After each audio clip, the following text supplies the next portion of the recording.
So hi, welcome to my podcast. I'm Shane. I'm Glory. It's a Throwback Friday. Throwback Thursday, recorded on a Friday. Posted on a Monday. So many days. We got 3 days covered in this one. We're covering the gambit. Glory's not even home. That's how dedicated we are. See, that's how fluid we are over here. You know, like we keep it light. You know. Yeah. We're jumping into the Fall Out Boy discography now. Last week we finished up with Bring Me the Horizon. All those videos are out now. So the logical jump was to listen to Fall Out Boy after Bring Me the Horizon. You know, because they're so intertwined. I mean, they are. They toured together. They actually are. Fuck, they did tour together. That was a joke. I was trying to be an asshole, but oh my god. They're a little bit more connected than we thought, but we're kind of covering the gambit of, you know, all the big bands that, you know, Glory and I were into when we were wee little lads. It was kind of where we're starting the series off, and Fall Out Boy was really the last band that we're going to cover from the what is it, the emo quartet, mall emo era. Well, there's plenty of mall emo bands that I would love to cover, but we haven't covered Green Day yet. Yeah, the emo quartet of Panic at the Disco, My Chemical Romance, Fall Out Boy, 21 Pilots. We will not be covering 21 Pilots, no offense. I've done my time over there, and I'm okay with not revisiting it. So, you know, we wanted to cover as much as possible. So Fall Out Boy is the last one. We were putting it off because it's the longest discography of all of those bands. 9. And we've got our work cut out for us, but we're kicking it off this week with their 2003 record Evening Out with Your Girlfriend, which not eating out your ex-girlfriend. No. But it's a second EP, a mini LP, not considered the debut record by the band themselves. Due to the rushed out nature of the release, and just the overall rushed nature. It was recorded over 2 days. Recorded in 2 days, although what's out there is a chunk of time between February and September of 2022, but it was only recorded in 2 days within that time frame of time. That explains so much, actually.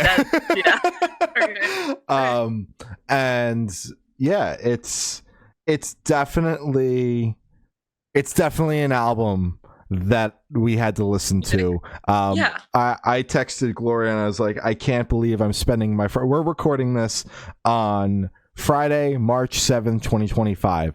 And one of my most anticipated releases of the year came out this morning, Spirit Box's Tsunami Sea. And I spent my Friday morning listening to this fucking album instead. Oh, you're welcome. Look at the dedication. I would just like to say this was Gloria's idea to start here. Because I was like, 1, 2. I mean, fuck it. Let's just do all. What's one more album to talk about in the Fall Out Boy discography? And honestly, it'll give us more context for their future shit. So it's like, fuck, we might. I mean, what the hell? Sure. Yeah. You know. Yeah, I got you. Yeah, and I don't disagree. I mean, no. You were disagreeing. I'm sorry. I didn't disagree. I agreed with you that the record sucked. Okay.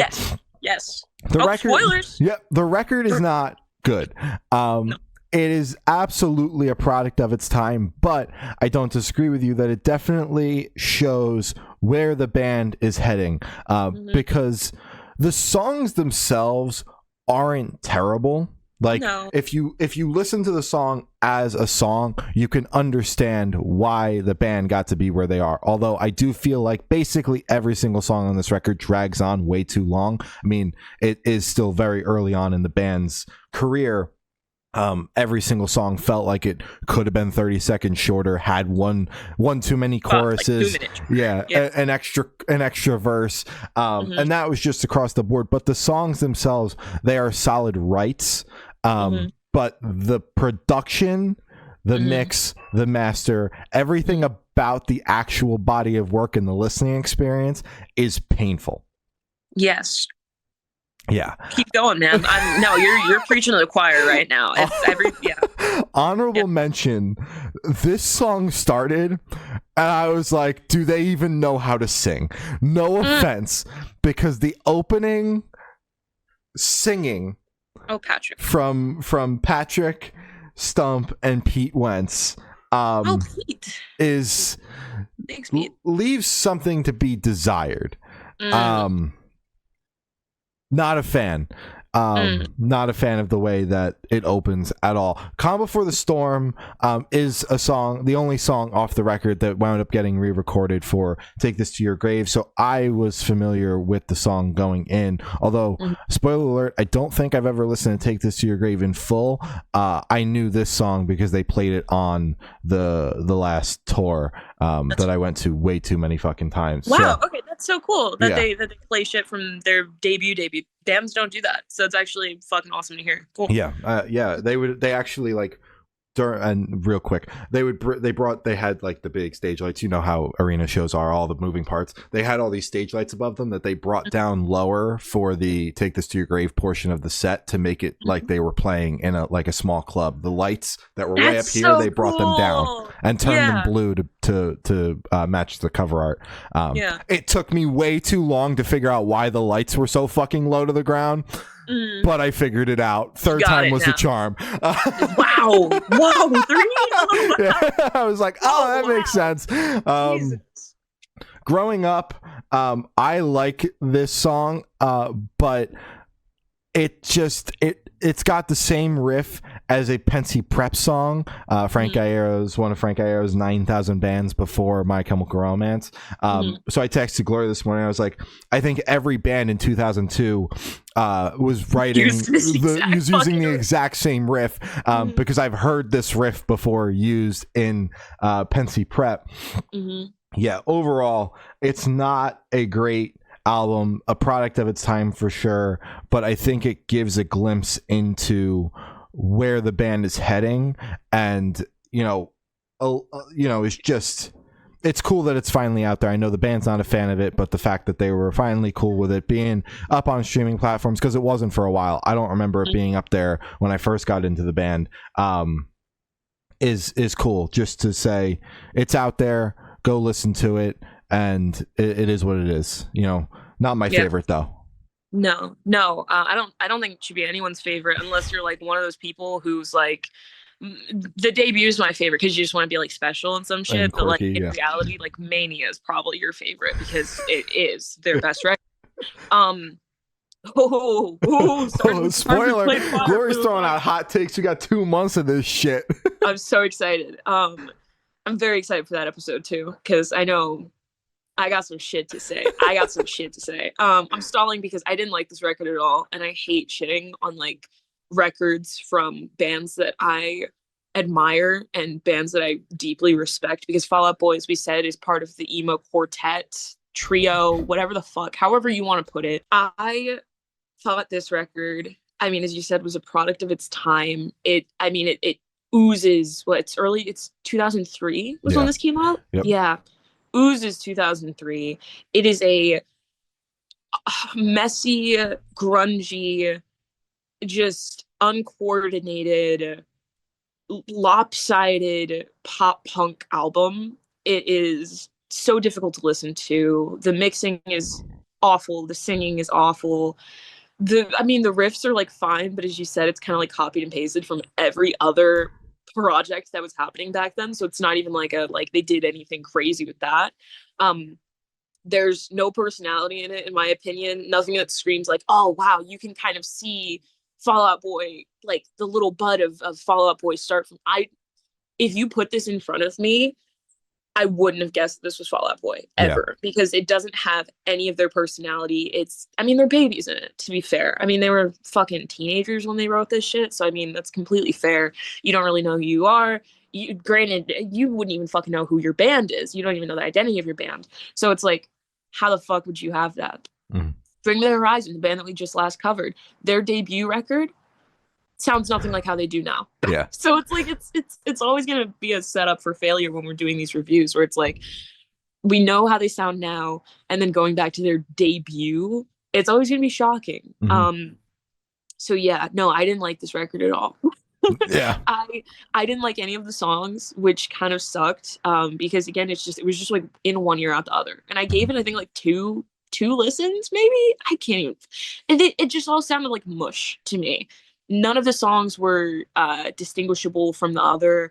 it just sounded just like a like one long 32-minute track, Mm-hmm. and it sucked. In both the listening way, it sucked to listen to, and it sucked to be disappointed in it, because a part of me was like, damn, I hope there are like some like uncut gems in here, you know, some shit that like no one thinks about, some shit that kind of like, you know, missed the hype. But now I'm like, oh, I understand why like no one ever talks about this album. That's like completely fair, because I wouldn't fucking talk about it either. um the only memorable thing about it is that I genuinely, when I was looking for this record, I kept looking up "Eating Out Your Ex-Girlfriend" because the fucking drunk Fall Out Boy drunk history is so ingrained in my memory that I thought that was the record name. Um, yeah, I did look into. I didn't look at any interviews because I was like, "What the fuck do you guys have to say? You guys don't have anything to say." It's in my opinion, I there wasn't much substance in lyrics wise on this record. It was just, as I said, just kind of like jumbled pop punk, grunge. Not even like good pop punk, because man, early 2000s pop punk I think is where it peaked personally. Like that's where it was all. Green Day was hitting its peak. Fucking it sounded like a fake Blink 182 was something I read where I was like, yeah, no, it does sound like someone's fucking cover boy band of Blink 182. That's fair. It's just, it sounded like they were trying to be what everyone else was doing, and they hadn't hit their like click of, oh shit, wait, we can do whatever we want, which, you know, insert literally any of their other records where they kind of stepped out of their box.